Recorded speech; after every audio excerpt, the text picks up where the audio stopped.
parrain qui a demandé à ma mère si je voulais être inscrite à une école d'architecture.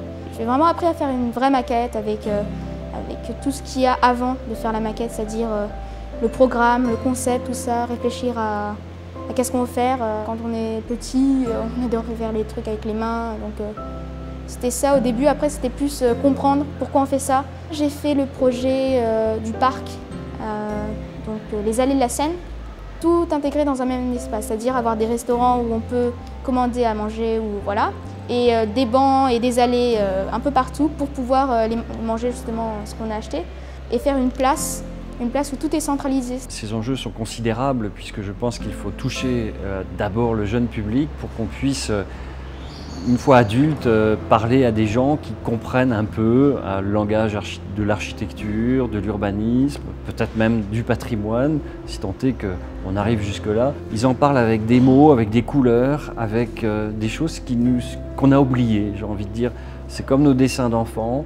On a été enfant, on a oublié, et quand on a pris la conscience des choses, on a dessiné autrement. Eh bien, c'est à peu près la même chose pour l'architecture avec les petits et les jeunes. Et je trouve ça extrêmement enrichissant pour nous. J'ai choisi de faire des cours d'architecture parce que je suis passionnée de l'architecture depuis que j'ai 10 ans.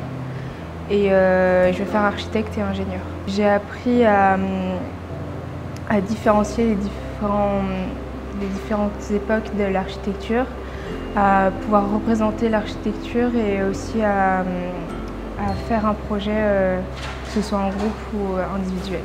J'ai énormément aimé faire la maquette et aussi la préparation et l'invention des projets. Du coup, la maquette elle représente le couvent des Récollets et cette partie, c'est le cloître dans le couvent des Récollets. Il y avait une très bonne ambiance, on s'entendait tous vraiment bien et je pense qu'on va se revoir l'année prochaine. L'intérêt peut-être des activités proposées par le CAUE, c'est de proposer des démarches de projet. On voit bien que les enfants ont été mobilisés toute l'année par la réalisation de ces maquettes pour ce temps fort.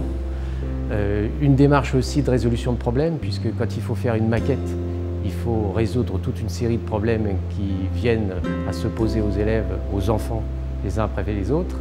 Et enfin, une démarche interdisciplinaire, et c'est ça qui est intéressant, puisqu'on va pouvoir, à travers un projet, travailler sur des apprentissages qui relèvent de différentes disciplines. Il faut se dire qu'un imaginaire, ça se nourrit. On ne l'a pas de facto. Et tout le rôle de l'école, justement, si on part de la culture artistique, et si on part aussi de ces conceptions architecturales, on voit bien que tout le travail de l'adulte, c'est quand même de s'appuyer peut-être sur l'imaginaire enfantin, mais aussi de le nourrir. C'est par l'intermédiaire de ce triptyque connaissance, pratique et rencontre qui va amener l'enfant à nourrir son imaginaire et à en tirer profit.